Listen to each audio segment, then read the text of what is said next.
Well, important game for us, our last conference game on the road, and we need to try to bounce back from our disappointment of Sunday and losing that game. And we looked on reviewed the video of that game, and there's some areas where we can improve and do better. And Ole Miss, I know, will be motivated. It's their last home game, so that's always a night where people are really motivated to do well last night in their gym. So we will have a big test ahead of us and need to play well, and I know the team is wanting to bounce back and get a victory tomorrow night. Adi had talked about the team already looking at SEC scenarios and said right now it's out of our hands. We just need to go ahead and win games. Is that the message you're giving to them? Yeah, as we told them what situation that we were in virtually all season here coming down the stretch, and so they knew what the scenario was Sunday, and I think they were really disappointed at the end of the game to lose, and so we just told them it's really, really important now to any faint hopes that we have still come back to us winning. So it's not anything that we can really obsess over or put a whole lot of energy into. We need to put energy into trying to beat Ole Miss. Why did you lose on Sunday?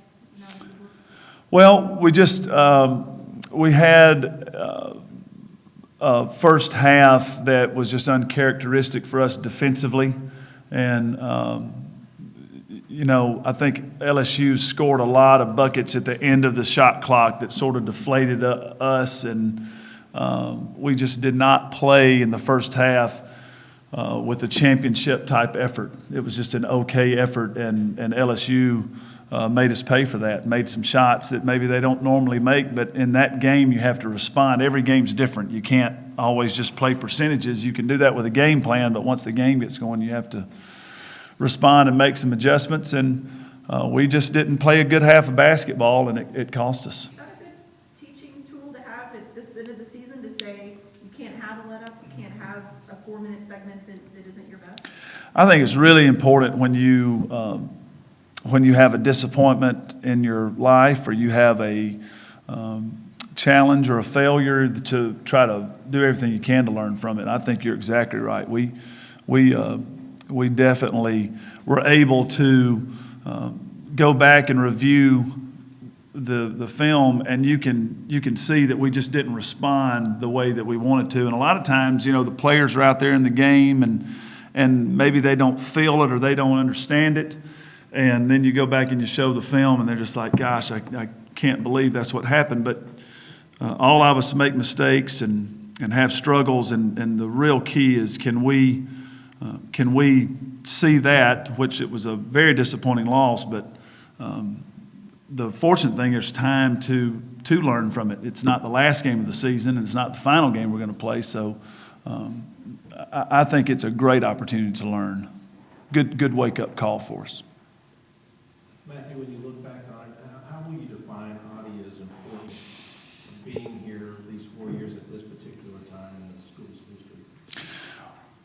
Well, you just went from pretty simply put, you went from a situation that, year in, year out, you didn't have a lot of hope of being very good.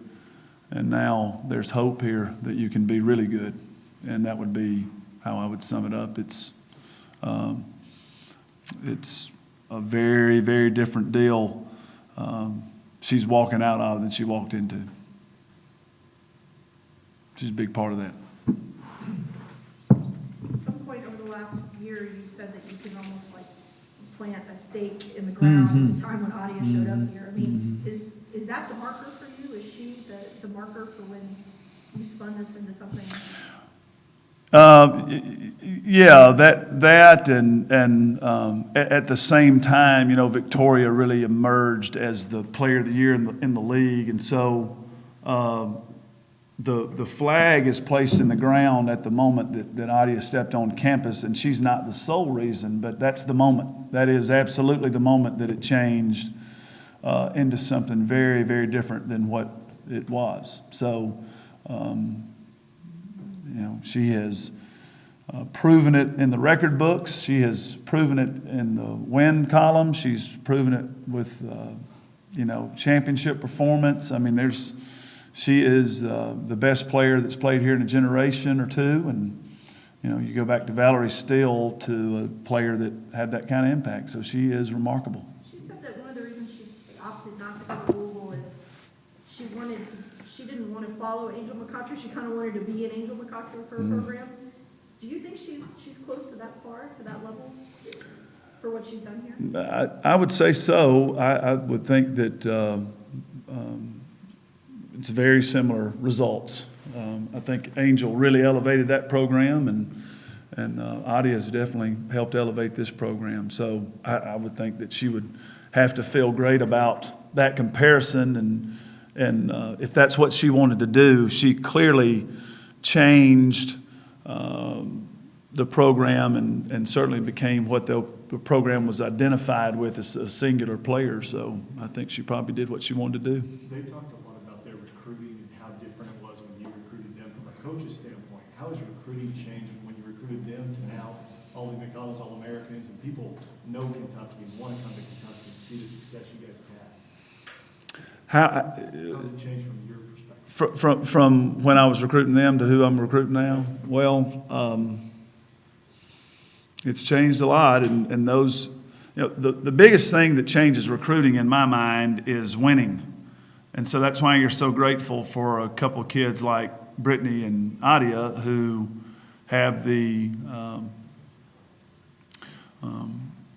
desire to come to a place based on substance and not on the surface. It's just real easy to look at records and say, oh, I'm going to go here and automatically win, and it just doesn't happen that way. And it's easy to go somewhere that has it and say, hey, it's not possible. So for two kids to listen to what we had to say and believe in something that just was a dream at the time is really something I'm grateful for. And now we still try to be about substance, but it's a little bit easier to catch people's eye because the surface is a little bit better. So, no matter what it ends up being that attracts a player here, there's no denying the fact that when you're having success, it's easier to get inside someone's head that this is a place where we can be successful. So that's the biggest difference now. It looks a lot better for a player coming in than it did when those two kids came in. Everybody looks at an Adia and sees there are tangible things that she's done to change her program, but then you think of a kid like Brittany. What are the things that she kind of does behind the scenes to elevate the program in a different way? Well, the thing that probably stands out to me more than any with Brittany is Brittany came here as a very low-ranked player in recruiting rankings. I think she was, inside the top 200, like 167 or something. And a lot of kids above her had better stats and things coming out of high school, but she came here unheralded and early on started developing and started working and started showing that if you came to Kentucky, the coaches were going to work with you and help you develop in all areas of your life. And that was real powerful because I think a lot of coaches around the country, high school and club coaches, I think Brittany was a very powerful force in us turning things around, not only what she did, but what she was able to become. And that helped us build some confidence and some credibility with different people around. So as far as the recruiting goes, that part of it really helped us. On the inside, she has just always been someone that was willing to work really hard to do what was necessary to help us win. And she's had some huge moments in her career. And then this year, where her minutes have gone down, it's just been incredible to see her attitude and the way she's approached practice and the way she's approached her standing in the program and how it's impacted her life and how she's trying to pass that on to the younger players. It's really a beautiful thing to see, because Brittany Henderson and I really had some tough times here and butted heads a lot of times, and it was not a smooth 4 years just between the two of us. And now to see her as a player who's really saying the things that I think the program should stand for, and she believes in those things, is really, really gratifying to see her development as a person as well. So really proud to have coached Brittany Henderson, and she's got a lot left to give here down the stretch, and I know she wants to finish it out real special. One of your assistants last year kind of called her the mother hen of the group. Like if you need to gather up everybody quickly, you can text Brittany and she'll make it happen. Is she one of those kids too? Yeah. She has a real special connection with her teammates. I think they respect her, and she's been a very giving person and very thoughtful of people, and so she's been terrific, and really, really proud of her career and what she's accomplished. Are you aware that the team refers to her as Grandma Betty? I am. Why do you think that is, or do you know her? Well, she's older than everybody, and then she moves a little slow during stretching, so that may have something to do with it. Adia said that on senior day, if you cried, it might be tears of joy because you've got some good players coming in and you don't have to see them in practice anymore. Are you going to get emotional? Yeah, Adia is real funny. She has a great career as a comedian ahead of her. Listen, I will, I'm sure, be emotional, and senior day is always tough because you have it before the game, and then you're trying to make sure that you honor them properly, and then get ready to play the game. But it will be a very bittersweet moment, because you recognize what they've done for us, and it'll be tough, but you're happy for them that you're hopeful as a coach that they got everything out of the experience that we told them they would have available to them, and so I think those two have definitely benefited from being at Kentucky, and we have certainly benefited from those two being here. So you're glad when it's that kind of situation, but I'm not looking forward to those two leaving.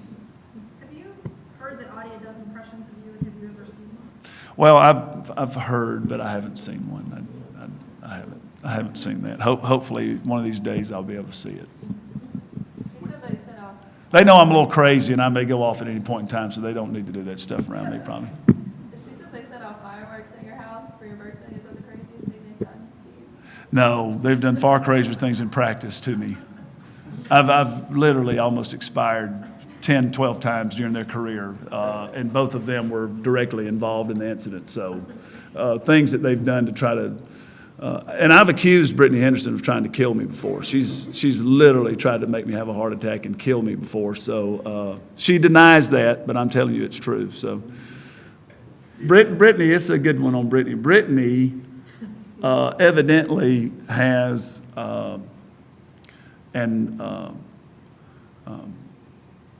I don't know if it's inadvertent, or is there such a word as unintentional? It's not intentional, I don't think, but she has this,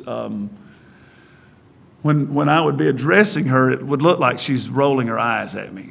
And she just swears that it was not rolling her eyes, and it was just an inadvertent rolling of the eyes, and that went on for about 3 years, and that caused a lot of pain in our relationship. So now we laugh about it now, and she says she still doesn't think she was doing that, but it's funny that it doesn't happen anymore, so I guess maybe she got it corrected. But we spent about 3 years at each other's throat because I would think she was rolling her eyes at everything that I said, and she said that she wasn't. So it's been fun. Coach, when you look back at Adia, I mean, when you're recruiting a team, you try to find, the right pieces, whatever. But I mean, could you have foreseen her being the kind of impact player back then that she is now? I mean, did you know that from the start? I just can't ever take credit for seeing that clearly in the future. I mean, the thing you have to realize, you have to go back and really put this in proper perspective. We were just trying to get competitive at the time, And I can remember watching Adia play an AAU game one night in Atlanta. And it was this kind of showcase deal, and they kind of got all these kids together, and nobody had ever played together. And so it was really, you get the ball, and you had to make some things happen because they had been together for 5 minutes, and they just kind of put 5 players out on the court. And I watched her play one night, and it was just one of the most spectacular performances I'd ever seen in a summer league game. I mean, she was just unbelievable. And so that night, you're looking at her, and I'd watched her play a bunch in high school, but that night it was a little bit different. You're like, whoa, I knew the kid was good, but this kid's incredible. You didn't see that a whole lot in high school where she would just be the way she was that night. So at the time when we had a chance to get her, I was just saying, we just don't have access to this kind of talent right now where we are. So that's what made it so important for us to get her here. And then I hoped we could develop her a little bit and help her out, because when you would go watch her in high school, there would be games where she would just kind of stand in the corner and score 9 points, and you were thinking, I'm not sure what's going to happen when she gets to college. So I didn't know. I knew she was talented. I did not know she was going to leave here leading us to the, tournament all 4 years, win an SEC championship, second leading scorer, on and on and on. I didn't know that. But I did know the first day she ever practiced, I knew she was better than I thought she was. She made an immediate impact on us. But when she was coming in, I was just thrilled we'd gotten that talented of a player, and I was just hopeful that she might speak to me during the 4 years that she was here, because we didn't speak too much in the recruiting process. You said earlier she's a once-in-a-generation type player. Is that true? She's the best we've had here. Right. We're hopeful that we have someone similar to her in the next generation, or somebody else will be talking about the next player that comes through. But we are, I think that she's made it possible now for kids to dream here and come here and be, an All-American and SEC Player of the Year and all that kind of stuff. And there weren't a lot of thoughts of that before she got here. Back to what you were saying a second ago. Have you figured her out? No. Are you kidding me? Are you kidding me? Yeah, I've tried real hard, Jen, but I haven't. No, I have figured this out about her. She's the most intelligent basketball player I've ever been around. She's tremendously gifted. Her quiet exterior prevents people from knowing how much she cares about people and what a great person she is. And she has done more for me and my family than just about anybody in my professional life. And so I am just really, really grateful to her for what she's done. But I would not tell you I figured her out yet. I'll keep trying. I saw in some interview you did that you guys were actually talking about naming your next kid with her name in Yeah. it somewhere. Is that true? Yeah, it's true. That's true. That's something that's, I think Jenna's all for it and I'm all for it, so it'll be in there somewhere. Unless she starts playing real bad and we get beat here the next few games and really upsets me, and then we'll move on to somebody else. She talked about, That was a joke. Make sure that's in the notes there, or whatever we got. I can't remember how many games she said it is, but it's clear that she counted up how many games. She said we need to start winning again now. And she had gotten all the way to the national title game in her head. Is that the way you want them to start thinking? Mm-hmm. Postseason is here, and this is Yeah. It's 11 games, and we want to play in all 11 of them. I want to coach Adia and Brittany as long as I possibly can, and 11 games is what we could play. And if it's not 11, I hope it's 10, and on and on. I mean, I hope we play as many as we can play, I would like for them, I want them to recognize what a talented group we have, and what we can do if we can just bring it together here at the end.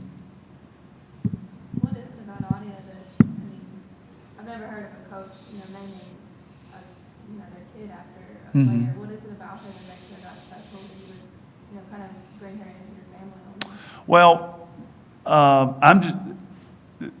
I don't know what people will think of this, but I'm really grateful to have this job. I don't take this job for granted. It's a great job. It's the place that I want to be coaching. I don't want to coach anywhere else. And, the reason that you get to stay is because you win, plain and simple. And Victoria, who we named Sailor after, made a huge impact on my life and Jenna's life to have a job here at Kentucky, and I just want to honor that. And Adia has made some huge plays that have just directly resulted in us winning games, and I want to honor that. We're here, and we're able to stay here because of the players. And those aren't the only two players, but it's just our way of trying to make sure that that connection exists, that it's the players is the reason that we are able to stay here and coach. So that is why we choose to do things like that. And I think Mathis has a good ring to it.